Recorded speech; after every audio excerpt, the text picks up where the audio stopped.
భారత స్వాతంత్ర సమరయోధుడు ఆజాద్ హింద్ ఫౌజ్ వ్యవస్థాపకుడు నేతాజీ సుభాష్ చంద్రబోస్ జయంతి సందర్భంగా ప్రభుత్వ విప్ ఎమ్మెల్యే ఆది శ్రీనివాస్ ఘన నివాళులు అర్పించారు. రాజన్న సిరిసిల్ల జిల్లా వేములవాడ పట్టణంలోని సుభాష్ నగర్ లో సుభాష్ చంద్రబోస్ విగ్రహానికి పూలమాలలు వేసి నివాళులర్పించారు. బ్రిటిష్ పాలనలో మగ్గిపోతున్న ప్రజలకు అండగా నిలిచి బ్రిటిష్ వారిని గడగడలాడించిన భరతమాత ముద్దు బిడ్డ నేతాజీ అంటూ కొనియాడారు. నిరంకుశ బ్రిటిష్ పాలకులను ఎదిరించేందుకు తనదైన పంథాలో పోరాడిన దేశభక్తుడు నేతాజీ సుభాష్ చంద్రబోస్ అని అన్నారు. స్వతంత్ర భారతవని కోసం ఆయన చేసిన పోరాటం అనన్య సామాన్యమని కీర్తించారు.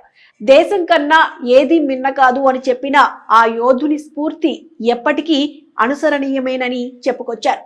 నేతాజీ జయంతి సందర్భంగా ఆ మహనీయుని విగ్రహానికి నివాళులర్పించినట్లు తెలిపారు. ఈ కార్యక్రమంలో municipal vice chairman Bingi Mahesh, market committee chairman Raju, vice chairman Rakesh, Ippapula Ajay, Vangala Srinivas, Sagaram Venkataswamy, Guduri Madhu, కూరగాయల కొమరయ్య, కొక్కుల బాలకృష్ణ, తోట రాజు తదితరులు ఉన్నారు. భారతదేశం కోసం, భారత ప్రజల కోసం ఒక సైన్యాన్ని తయారు చేసి ఇలా బ్రిటిష్ పరిపాలనను ఎదిరించిన ఘనత పెద్దలు సుభాష్ చంద్రబోస్ గారిని.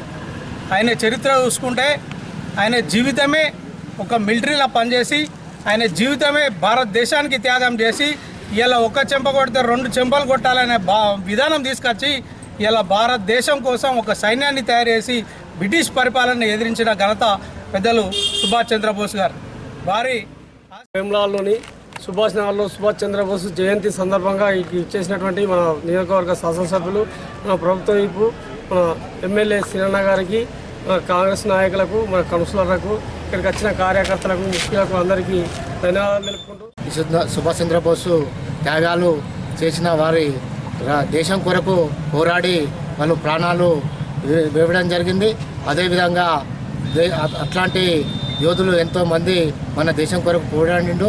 వారికి అందరికీ శుభాకాంక్షలు.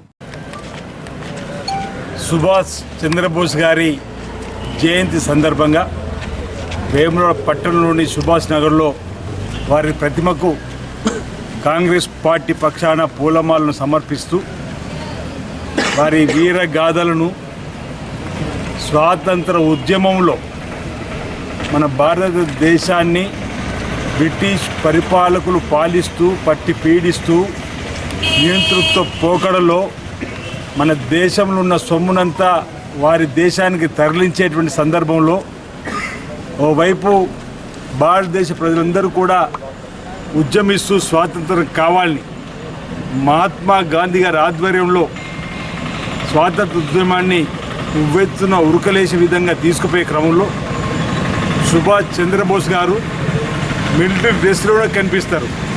భక్తి భావము, దేశం అంటే దేశభక్తి భావాన్ని ఆయన డ్రెస్సులోనే కనిపిస్తుంది. మనకు విప్లవ భావాలతోటి బ్రిటిష్ పరిపాలకును గడగడలాడించి సైన్యంలాగా, సైన్యాధిపతిలాగా